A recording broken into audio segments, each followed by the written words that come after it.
Assalamualaikum warahmatullahi wabarakatuh. Waalaikumsalam warahmatullahi wabarakatuh. Kembali lagi dengan saya Raffi Aditya di podcast Temu Tamu dalam program Temu Ramadan. Nah, pada Temu Ramadan kali ini persoalan internal kita pribadi masing-masing. Dan di Temu Ramadan ini kita kembali lagi membahas tentang subtema-subtema yang menyangkut tentang amalan ibadah, tentang kehidupan sosial, dan kita sekarang lebih ke konteksnya ke dalam dirinya masing-masing. Nah, karena di saat perihal itu tidak kita jaga, maka rusaklah pribadi atau manusia itu sendiri. Yang akan kita bahas sekarang ini yaitu terkait tentang hati. Nah, bagaimana kita tahu ya seperti lagunya apa itu? Opik Tak Ajim itu. Jagalah hati, jangan kau kotori. Jagalah hati, lentera ilahi. Nah, yang sekarang yang harus kita bahas itu yaitu tentang hati. Bagaimana kita menjaga hati, bagaimana kita menjadikan hati kita menjadi lentera atau cahaya dalam menyinari kehidupan kita agar tidak terbawa dengan jalan-jalannya syaitan, jalan-jalannya iblis. Karena yang perlu kita ketahui, sifat utama dari iblis itu adalah sombong. Dan sombong itu berawal dari hati. Nah, sebelum kita bahas, kita sapa dulu Ustadz kita. Assalamualaikum Ustadz. Waalaikumsalam warahmatullahi wabarakatuh. Nah, sebagai pemaparan awal tadi itu kita bahas yaitu persoalan hati Ustadz. Nah, persoalan hati ini kan yang Raffi bilang tadi, iblis itu sifat awal iblis itu adalah sombong. Karena dia merasa dia diciptakan oleh Allah Subhanahu wa taala dari api, sedangkan Nabi Adam itu dari tanah. Dan dia tidak mau hormat dan tunduk terhadap Nabi Adam. Dan itu adalah sebuah kesombongan awal dari iblis itu sendiri. Yang kita ketahui, iblis itu sebelum dia menjadi iblis, dia itu malaikat yang selalu bertakwa, yang selalu menjalankan perintah Allah dan selalu memberikan ibadah-ibadah setiap waktu kepada Allah. Akan tetapi karena kesombongannya itu, dia itu langsung berubah menjadi yang dikutuk oleh Allah. Dan itu di hati setiap manusia ada benih-benih dari kesombongan itu sendiri. Dan kita harus menjaga agar tidak terpupuknya yang emosi-emosi negatif dalam hati. Nah, bagaimana cara kiat dan bagaimana cara menjaga hati sesuai dengan aturan agama yang berlaku. Kita minta ke Ustaz untuk bisa menjabarkan. Terima kasih Ustaz. Terima kasih Ustaz. Waktu dan tempat kita silakan. Bismillahi wa bihamdi. Assalamualaikum warahmatullahi wabarakatuh. Waalaikumsalam warahmatullahi wabarakatuh. Alhamdulillah Rabbil Alamin Ar-Rahmanir Rahim Amma ba'd. Qala Allah Ta'ala fi kitabihil karim, A'udhu billahi minasyaitanir rajim, Bismillahirrahmanirrahim, Fi qulubihim maradun fazadahumullahu marada walahum azabun alimun bima kanu yaksibun. Sadaqallahul azim. Di hadis Rasulullah, Inna fil jasadi mudghah, wa in saluhat saluhat sairu amali, wa in fasadat fasada sairu amali, ala wahiyya al-qalbu. Sungguh nanti di tubuh kita ini ada segumpal daging. Fa in saluhat saluhat sairu amali. Kalau segumpal daging ini baik, maka baik seluruh amal perbuatan kita.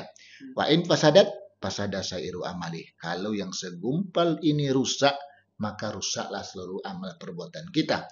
Ala wahiyya, ketahuilah kata Rasulullah. Apa itu al-qalbu? Hati. Seketika bicara masalah hati, saudara Raffi, tentu kita berakar dari bahasa Arab. Qaluba yaqlubu, artinya bolak-balik. Jadi yang namanya hati kok bolak-balik ya. Terkadang kita suka, terkadang kita tidak suka. Terkadang kita sangat rindu kepada seseorang.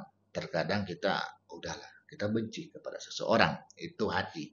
Sekarang timbul pertanyaannya apa? Bagaimana hati ini tetap untuk selalu beramal beribadah kepada Allah. Bagaimana supaya hati ini tetap untuk kita menjalin persaudaraan. Bagaimana hati ini tetap supaya konsistensi dia. Istiqomah hati ini untuk selalu dalam berbuat kebajikan. Apa langkahnya? Yang pertama, kasratu al-istighfar. Kasratul istighfar. Memperbanyak istighfar. Coba kita bayangkan, saudara Rafi, Rasulullah itu maksum. Sudah dijamin oleh Allah masuk ke surganya Allah. Itu satu hari satu malam itu istighfarnya 70 kali sampai 100 kali dalam sebuah hadis. Jadi dalam arti kata timbul pertanyaan, kita ini berapa cuman? Untuk beristighfar kepada Allah itu berapa cuman? Banyak waktu kita yang kita luangkan itu adho al-umroh fitolabil mahali. Banyak kita tuh mensia-siakan umur terkadang. Banyak kita tuh mensia-siakan umur. Banyak pekerjaan yang terkadang yang notabene-nya yang kita kerjakan itu sia-sia. Nah, itu dia. Yang kedua, kasratu qiraatil Quran. Kalau ingin menjaga hati tetap istiqomah, bagaimana caranya? Memperbanyak membaca ayat-ayat Al-Quran. Nah, ini dia. Nah, sekarang ini coba kita analisa. Berapa menit cuman dari 1 kali 24 jam umur yang Allah kasih kepada kita yang kita gunakan sekedar membuka dan membaca Al-Quran. Berapa cuman waktu yang kita luangkan? Yang bisa menjawab itu ya kita masing-masing, saudara Rafi. Nah itu, berapa cuman waktu yang kita luangkan? Nah, jadi bagaimana hati ini bisa terobati? Apa gitu? Al-Quran itu syifa, Al-Quran itu obat. Kalau yang nyanyi tadi yang saudara Rafi, jagalah hati itu agim ya. Nah, kalau apik kan tombo hati. Oh iya. Nah, tombo hati. Jadi dalam arti kata seperti itu. Sama, ini hal ini tombo hati ini yang kita ceritakan hari ini. Nah, pertama banyak istighfar. Yang kedua banyak membaca ayat-ayat Al-Quran. Yang ketiga aqimus sholat, dirikan sholat. Nah ini dia. Mendirikan sholat itu bagaimana? Caranya berjamaah. Waktunya di mana? Waktunya di awal waktu. Tempatnya di mana? Masjid atau musola. Nah itu. Terkadang kan itu yang kena kita. Karena kita udah ngaji kemarin ya, keutamaan salat berjamaah kan. Kita itu terkadang kurang memahami bacaan-bacaan yang ada dalam sholat. Akhirnya seolah-olah kita tuh sholat hanya memenuhi kewajiban kita saja. Ingat saudara Rafi, sholat itu bukan kewajiban, tapi kebutuhan. Kalau hanya kewajiban, kita asal laksanakan aja. Kita akan tuntut hak dengan Allah nantinya. Tapi kalau kita yang namanya kebutuhan, kita memang butuh dengan itu ibadah. Nah, jadi seperti itu. Yang terakhir, yang keempat adalah khalwatul baton. Agar hati ini tetap istiqomah adalah sering-sering kosongkan perut. Artinya apa? Sering-sering berpuasa. Nah, kalau udah sering berpuasa, kalau misalnya Ramadan oke. Karena memang udah notabene-nya berpuasa.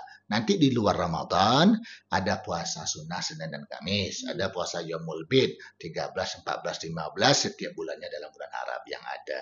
Ada puasa Nabi Daud ya. Ada pula puasa Nabi Musa hari Sabtu kan gitu. Jadi dalam arti kata silakan. Jadi ada 4 hal itu yang harus kita laksanakan. Jadi jaga hati itu, perbanyak istighfar. Yang kedua, perbanyak baca ayat Al-Quran. Yang ketiga, dirikan ibadah sholat dengan baik dan benar. Yang keempat, sering-sering kosongkan perut. Nah, itu dia. Lebih lengkap dan lebih konkret kalau cara mengelola hati menurut versi Ustaz Amsori. Karena kalau menurut Opik itu ada 5 perkaranya. Kalau Ustaz 4 cuma. Nggak perlu 5, 4 aja. Nah, jadi kalau Ustadz udah all in, sholat itu dirikan dan jalankan dengan yang benar. Kalau Opik, sholat malam ditambahnya juga.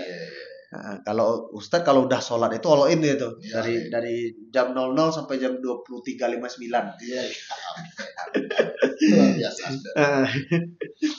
Jadi opik mah lewat.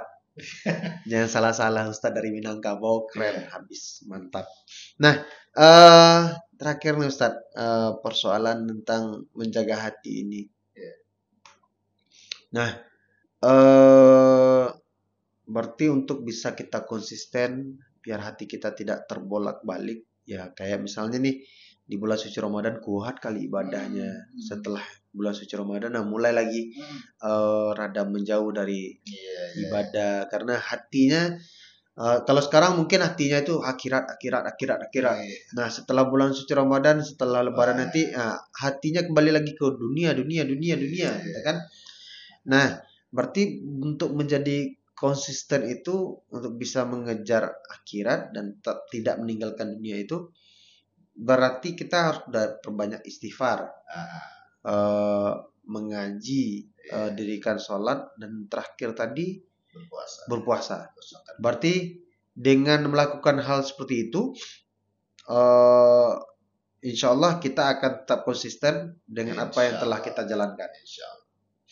Nah, terakhir Ustadz dalam tema hati ini, penutupnya seperti apa Ustadz? Oh ya, terima kasih Saudara Raffi. Yang perlu kita ingat kalau bicara masalah hati ini, kalau dibilang kata penutup ya sangat sulit sebenarnya ini. Cuman ya jagalah hati kita, jangan sampai terusak. Hati itu bolak-balik. Ada zikir yang perlu kita baca. Ya mukallibal qulub, sabbit qalbi ala dinika wa ta'atik. Wahai Allah yang membolak-balikkan hati, tetapkanlah hatiku ini selalu berada dalam ketaatan kepadamu ya Allah, selalu berada dalam ibadah dan agamamu ya Allah. Itu saja, saudara. Baik, terima kasih Pak Ustadz yang telah memberikan semacam pencerahan untuk kita semua. Bahwasanya bagi teman-teman yang masih hatinya gampang terbolak-balikan, nah coba ikuti apa yang disampaikan oleh Ustadz tadi. Perbanyak zikir, perbanyak baca Al-Quran. Nah, dirikanlah sholat, baik sholat fardu maupun sholat sunnah dan sholat malam. Dan terakhir berpuasalah, karena di saat itu kita lakukan, itu akan menjadi suatu pembersihan untuk hati kita sendiri. Karena di saat kita berpuasa, yakinlah di saat itu kita merasakan apa yang dirasakan oleh saudara-saudara kita yang kurang mampu. Karena pada hakikatnya kita yang biasanya berada dalam hidup yang berkecukupan, makan seenaknya kita, dan di saat kita puasa kita tahu bagaimana perasaan apa yang dirasakan oleh saudara-saudara kita yang kehidupannya tidak sama seperti kita. Jadi dan di bulan puasa ini juga hati kita insya Allah mudah-mudahan dibersihkan oleh Allah. Amin. Agar menjadi kembali ke fitrahnya untuk menyambut Idul Fitri nanti. Akhir kata hanya itu yang dapat saya sampaikan dan hanya itu yang dapat kami berikan. Semoga bermanfaat dan semoga berdampak positif untuk kita semua. Akhir kata, billahi fisabilil haq fastabiqul khairat. Assalamualaikum warahmatullahi wabarakatuh. Waalaikumsalam.